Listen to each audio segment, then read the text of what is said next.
Vous avez été informé d'un classement sans suite à la suite de votre plainte. Je vais vous expliquer dans cette vidéo ce que vous pouvez faire et ce que ça implique.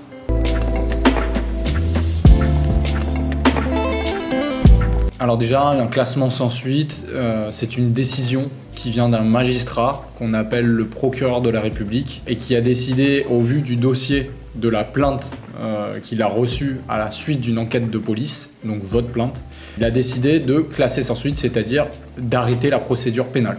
Concrètement, ça veut dire qu'il n'y aura pas de suite à votre plainte et que la personne mise en cause dans votre plainte ne sera pas poursuivie.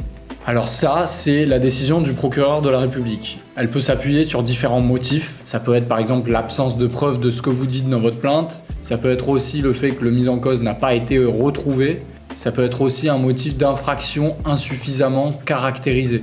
Donc ça veut dire que certes, il est possible qu'il y ait une infraction, mais juridiquement, il n'y a pas assez, et factuellement aussi, il n'y a pas assez d'éléments qui tendent à prouver que vous avez bien été victime de cette infraction. Ça peut aussi être le fait d'une infraction insuffisamment caractérisée. Alors là, c'est un motif plutôt légal, puisque légalement, pour retenir la caractérisation d'une infraction, il y a certaines conditions juridiques à vérifier. Et dans votre cas, ça n'a pas été possible. Et donc, c'est ce motif qui a été rendu par le procureur de la République. Alors normalement, vous êtes informé par courrier, tout simplement chez vous. On appelle ça un avis à victime de classement sans suite.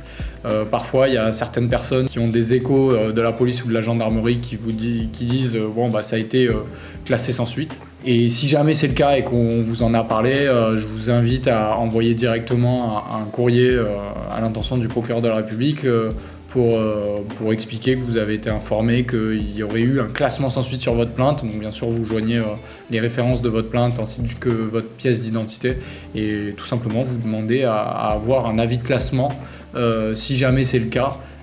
Afin de pouvoir effectuer des démarches dans le but potentiellement de contester ce classement sans suite. Parce que oui, c'est un des derniers points que je voulais aborder dans cette vidéo. Le classement sans suite, c'est pas une fin en soi de la procédure pénale. Ce que je veux dire, c'est que c'est contestable. Pour le contester, il y a trois manières. Il y a une première manière, c'est le recours hiérarchique. Ce recours hiérarchique, il s'effectue auprès du procureur général de la cour d'appel. C'est tout simplement, c'est pas si simple, mais c'est un courrier à adresser pour expliquer pour quel motif on conteste le classement sans suite en s'appuyant sur des éléments concrets et factuels. Et pour cela, il est utile de demander son dossier pénal. Donc là, pareil, on fait un courrier au procureur de la République, on demande son dossier pénal en référence à sa plainte et avec sa carte d'identité, afin de recevoir chez soi l'ensemble des procès-verbaux qui ont été dressés par les officiers de police ou de gendarmerie, afin, vous de votre côté, de regarder si vous estimez que toutes les recherches ont été faites correctement et notamment s'il n'y a pas eu certaines choses qui vous sautent aux yeux et qui vous paraissent contestables dans ce dossier de plainte.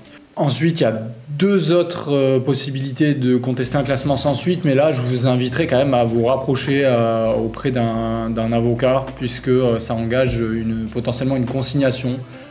C'est un peu comme une garantie financière que vous donnez dans le cas où votre démarche serait considérée comme abusive ou non avenue, et donc ce serait de l'argent potentiellement que vous pourriez perdre. Il y a aussi des risques juridiques, notamment derrière.